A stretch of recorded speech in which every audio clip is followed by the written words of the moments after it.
लख लख शुक्राना। मैं सोच रही थी कि मैं क्या सत्संग शेयर करूंगी, पर आंटी ने अपने आप ही मुझे थॉट दे दिया कि मुझे क्या शेयर करना है। क्योंकि हम कभी भी प्लानिंग नहीं करते हैं कि हम क्या शेयर करेंगे, सोच के आते हैं आज ये बोलेंगे आज वो बोलेंगे। पर गुरुजी तो गुरुजी ही हैं, प्लानिंग तो उन्हीं की चलती है। वो अपने आप ही संगत में से ही आंसर दिलवा देते हैं। पहला तो मैं जब से आई हूँ आंटी, वैसे आपके घर में बहुत पॉजिटिविटी है, बहुत अच्छी वाइब्रेशन है और आपने बड़े अच्छे भाव से सत्संग कराया है। गुरुजी के पास ना तीन ही तरह से लोग जुड़ते हैं, पहले भी मैं ये शेयर कर चुकी हूँ। एक तो जुड़ते हैं भाव में, दूसरे जुड़ते हैं प्रभाव में और तीसरे जुड़ते हैं भाव में। अभाव में वो जुड़ते हैं जिनको कमी होती है, ऐसे नहीं रुपए पैसे की कमी है, प्रॉब्लम्स होती हैं, कठिनाइयां होती हैं, बीमारियां होती हैं, कुछ तो होता है जिसकी वजह से हमने सुना होता है कि हमारे गुरुजी हमें बहुत ब्लेस करते हैं और वहां जाओ तो सब कुछ ठीक हो जाता है। तो वो अभाव में आते हैं, क्योंकि जब तक हमारे जीवन में परेशानियां दुख तकलीफें नहीं आएंगी तब तक हम गुरु महाराज जी के किसी भी भगवान की शरण में हम जा ही नहीं सकते हैं। वो मतलब कहते हैं बड़े हम नाशुक्रे लोग होते हैं कि जब सब कुछ होता है तब तो हम भगवान को मानते नहीं है, पर जब दुख परेशानी आती तो भागते हैं। और गुरुजी तो इतने भोले महाशिव हैं कि 1 मिनट में ही आपको एक उनकी पलक झपकने की देर होती है, वो एक ऐसी आंख भी ऐसे कर देंगे तो दुनिया का पलट जाएगी। मतलब ये पूरी कायनात ही पलट सकती है।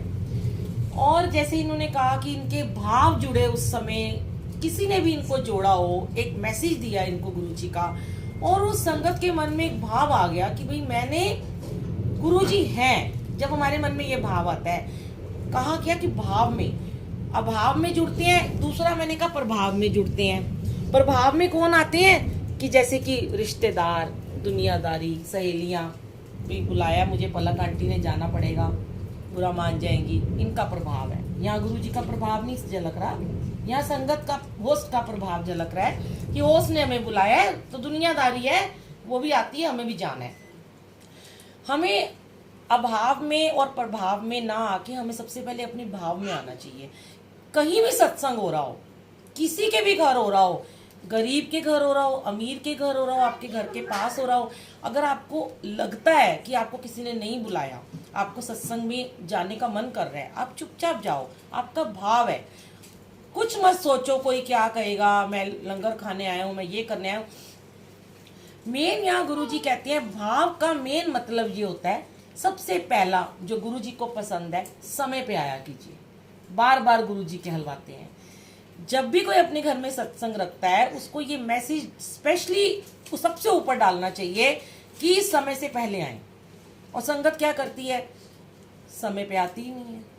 और अभी मैंने परसों भी किसी के घर में यही सत्संग शेयर किया था, पता नहीं गुरुजी मेरे मन में बड़े दिन से थॉट डाल रहे थे कि मैं यूट्यूब पे डालूं लाइव बार बार, और उस दिन ही शेयर करवा दिया। उस दिन एक्चुअली बड़ी देर से संगत पहुंची थी।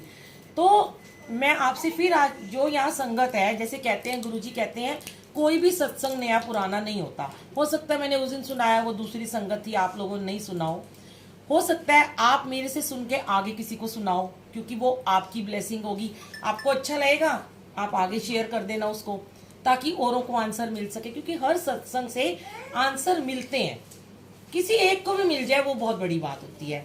तो गुरुजी के टाइम पे क्या होता था, गुरुजी की पुरानी संगत का ही मैं थोड़े दिन पहले यूट्यूब पे सत्संग सुन रही थी कि गुरुजी जब सत्संग में खुद जाते थे, गुरुजी को लोग जब लेके जाते थे, 20-25 संगत होती थी मुश्किल से। अब तो आजकल 100-200 1000 होती है, पर फिर भी धीरे धीरे कम होती चलेगी संगत। उस टाइम पे गुरुजी डिसाइड करते थे कि सारी नई संगत आएगी, तुम्हारे कोई रिश्तेदार नहीं इसमें आएंगे, जो गुरुजी को नहीं जानते उन्हें बुलाओ ताकि उन्हें नए लोगों को ब्लेसिंग मिल सके। संगत ऐसे ही करती थी। तो 20-25 लोग आते थे संगत में, और गुरुजी जब आके बैठ जाते थे गद्दी पे तो दरवाजा लॉक कर दिया जाता था। फिर जो बाहर खड़ा है वो बाहर ही खड़ा रहेगा, उसको अंदर आने का हुक्म नहीं था। क्योंकि जब गुरुजी आ गए तो हमें क्या करना है, हम वही वाले, हम स्टूडेंट हैं। स्कूल में आप बच्चों को भेजते हो ना, स्कूल में बच्चा लेट जाता है, क्लास से बाहर खड़ा कर दिया जाता है, उसको पनिशमेंट मिलती है। 1 दिन लेट आएगा, 2 दिन माफी मांग लेगा, तीसरे दिन कहेंगे घर जाओ अपने, आपको अंदर नहीं अलाउड है, रोज लेट आते हो। हमें ऐसी संगत बनना है कि हम अपने गुरुजी का वेलकम बैन होने से पहले वहां खड़े होने चाहिए। एटलीस्ट जितने लोग लास्ट में बैठे होते हैं, मैं तो कहती हूँ गुरुजी इतने खुश हो जाएंगे, मैं आपको बता नहीं सकती। और आपको ब्लेस तो वो कर ही रहे हैं, लेकिन अगर आपको पूरी ब्लेसिंग लेनी है संगत जी, तो प्लीज आने वाले समय में जहां भी सत्संग में जाते हो पूरा सत्संग अटेंड किया करो। मुझे ऐसा लगता है कि 2 घंटे के सत्संग में मेरे अगर 5 मिनट भी वेस्ट हो गए, मेरे को लगता है मेरे जीवन के 5 जन्म खराब हो गए हैं। ये भाव आपके अंदर, हर इंसान के अंदर होना चाहिए कि मैं 5 मिनट भी अगर लेट जा रहा हूं तो मेरे 5 जन्म व्यर्थ चले गए हैं। मैं 10 मिनट लेट जा रहा हूं, मेरे 10 मिनट व्यर्थ चले गए। मैं आधा घंटा जा रहा हूं, उतने उतने आपके जीवन दोबारा आपको 84 में आना ही पड़ेगा। तो कोई भी भजन हो, कोई भी कीर्तन हो, कुछ भी हो, चौकी हो, मैं कहती हूँ समय से पहले जाओ, जब भगवान का आवाहन हो रहा होता है, जब उनकी जोत जग रही होती है, जब उनको विराजमान किया जा रहा होता है, उनका वेलकम किया होता है। कितने खुश होते हैं मालिक कि तुम इतने ओबीडियंट बच्चे हो, समय पे आते हो। क्यों नहीं वो आपको ब्लेस करेंगे, क्यों नहीं वो आपको पूरी ब्लेसिंग देंगे। फिर हमारे में से एक संगत कहती है हम तो रोज सत्संग में जाते हैं, हम तो रोज जाते हैं, हमारे आस पड़ोस में सत्संग होता है, हम रोज सेवा करते हैं, हम तो रोज हर जगह जाते हैं, हमें कोई बुलाता है हम वहां जाते हैं, कोई बुलाता है हम सेवा करते हैं, पर हमारे को दुख हमारे नहीं खत्म हो रहे, हमारी परेशानियां ज्यो की त्यों है, क्योंकि आपको ब्लेसिंग ही पूरी नहीं मिल रही है। आधी अधूरी ब्लेसिंग लेके जाते हो तो आधा अधूरा ही सब कुछ मिलना है। फिर जो काम होमवर्क पूरा नहीं करेगा, क्लास वर्क में बैठेगा नहीं, क्लास में आके पूरा क्लास को अटेंड ही नहीं करेगा, तो वो लेट कमर्स में आएगा, वो पीछे पीछे होता चला जाएगा। जो आगे आएंगे वो धीरे धीरे अपने टीचर की नजरों में ओबीडियंट बच्चे बनते जाएंगे, फर्स्ट आएंगे, मॉनिटर बन जाएंगे, फिर धीरे धीरे हेड बॉय हेड गर्ल बन जाएंगे स्कूल के, फिर एक दिन प्रिंसिपल बन जाएंगे, पार लग जाएंगे। तो आपको बिल्कुल समय पे आना है। मेरी तो मैं कहती हूँ मतलब जो गुरुजी ने बख्शा है मैं वही शेयर करती हूँ, क्योंकि जब हम नए नए जुड़ते हैं ना संगत जी, तो हमारे अंदर सच में ये भाव होता है चलो थोड़ी देर बाद जाएंगे, सत्संग ही तो है, शक्ल ही तो दिखानी है, होता है, नेचुरल होता है। यहाँ हम क्यों आ रहे हैं, अपनी कर्म ही तो कटवाने आ रहे हैं। अब हम आके भी अपने कर्म बढ़ा रहे हैं, इधर देख रहे हैं उधर देख रहे हैं, आधे घंटे बाद आ रहे हैं, पौने घंटे फोन का यूज कर रहे हैं, बातें कर रहे हैं, कर्म नहीं कट रहे हैं, बढ़ रहे हैं हमारे कर्म। इससे अच्छा तो अपने घर बैठ के सत्संग सुन लिया करो, सच कह रही हूँ मैं। फिर वही 20 संगति आए। मैंने तो इस बारी बार बार गुरुजी मुझसे शेयर करा रहे हैं, यहाँ मियाँ वाली की संगत बैठी हुई है। 4 दिन पहले भी मैंने बोला था, 2-4 संगत थी, आज फिर बोल रही हूँ। हमारा 2 बार साल में चिलिया होता है, 31 मई से लेके गुरुजी के महासमाधि दिवस से लेकर और गुरुजी के बर्थडे तक होता है, जिसमें कि अमृत वेले में संगत आती है, जो 5 बजे जो डेली हमारा 1.25 घंटे का होता है, 4:45 जो भी होता है। और एक बार होता है 22 नवंबर से लेके 31 दिसंबर तक, न्यू ईयर का होता है। तो बीच में तो लाइव हम रोज करते हैं, संडे संगत आती है, मंडे भी सत्संग होता है, 3 से 5 होता है। पर ये जो चिलिया होता है, इस बारी मेरे को गुरुजी ने कह दिया स्ट्रिक्टली, जो सत्संग में 5 मिनट पहले नहीं आएगा, सच में दरवाजा बंद कर देंगे। अपने घर बैठ के सत्संग सुन लो, कोई जरूरी नहीं है आपका हाजिरी लगाना।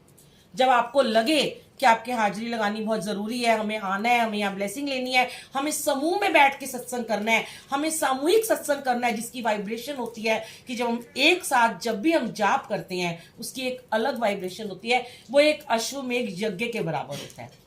पुराने जमाने में देवी देवता हजारों देवताओं को बुला के एक अश्वमेघ यज्ञ करते थे। आज गुरुजी ने इतना सिंपल हमें जीवन दे दिया कि अपने घर में या घर के पास जहाँ गद्दी लगी है वहां सत्संग होता है, किसी के भी घर हो रहा है, समय पे पहुंचो और पूरी ब्लेसिंग लो। मैं कहती हूँ इस बारी जो भी हम चिलिया शुरू करेंगे, गुरुजी की तरफ से मैं आपसे प्रॉमिस करती हूँ, अपनी कोई भी विश मांग लेना और आना समय पे और पूरा अटेंड करना। फिर देखना ना ब्लेसिंग मिले तब कहना। बस ये ध्यान रखो, गुरुजी ने कुछ नहीं मांगा आपसे, ना कोई चोले, ना फूल, ना प्रसाद। उन्हें तो आप एक सिंपल चाय और 2 रस का भोग लगा देते हो ना। मेरे को लोग कहते हैं हमारे पास सत्संग कराने के पैसे नहीं है। मैं कहती हूँ तुम चाय तो बना लेना, बिस्किट के 2 पैकेट मैं ले आऊंगी, कुछ भी मत करना। मेन बात है भाव, यहाँ बैठ के जो उनके साथ अटेंड करना, ये क्या बात होती है। लैविश सत्संग कर लिया और खुद ही नहीं बैठ रहे हैं और आ रहे हैं देर से, ये चीजें मत करा करो। हम अपने कर्म ना बढ़ाएं, हम गुरुजी की संगत है, हमें उनकी मर्यादा में रहना चाहिए। जैसे उन्होंने मर्यादा कायम की थी, उसको चलाओ। मैं ये नहीं कहती कि आप सारी दुनिया को चेंज कर सकते हो। आज हम सत्संग शेयर कर रहे हैं, मेरे को मैंने जो डाला था 4 दिन पहले, बहुत लोगों के मैसेजेस आए कि अब हम नहा के जोत जगा के अमृत वेला कर रहे हैं, जो हमने छोड़ दिया था नहाना धोना, अब हम समय पे जाना शुरू हो गए। तो मुझे लगता है अगर एक भी संगत ऐसी बन गई तो उसकी ब्लेसिंग का 1% तो मेरे अकाउंट में आ ही रहा है, क्योंकि मैं बड़ी स्वार्थी हूँ, मुझे वो ब्लेसिंग चाहिए। तो अगर सब रोज सत्संग ऐसे शेयर करने से संगत अच्छी बन रही है, गुड संगत में आ रही है, ओबीडियंट संगत बन रही है, गुरु जी की फेवरेट संगत बन रही है, तो मेरा भी फायदा हो रहा है, आपका तो हो ही रहा है, सब ज्यादा आपका होगा। 99% ब्लेसिंग 100% आपको मिलेगी, 1% होते ना एडिशनल, वो मेरे को मिलेगी। तो अपने ही आपने ठीक करना है। कभी ये मत सोचो अब मेरी सहेली तो जाती नहीं है, वो देर से जाती है, बड़ी ब्लेस्ड है, बड़े पैसे हैं उसके पास, तो बड़ी ऐश मारती रहती है, मैं तो रोज टाइम पे जाती हूँ, मेरे तो दुख अभी भी कम नहीं हो रहे हैं, फिर छोड़ देते हैं हम। ऐसा मत सोचा करो, अपने आप को ठीक कर लो, शायद आपको देख के साथ वाला भी ठीक हो जाएगा। तो कहते हैं अगर एक भी सही हो गया तो 1 से 2, 1 से क्या बनते हैं 11, फिर 111, फिर वो चेन बढ़ती चल जाती है। जय गुरु जी, शुक्राना गुरु जी। एक और बात मैं आपसे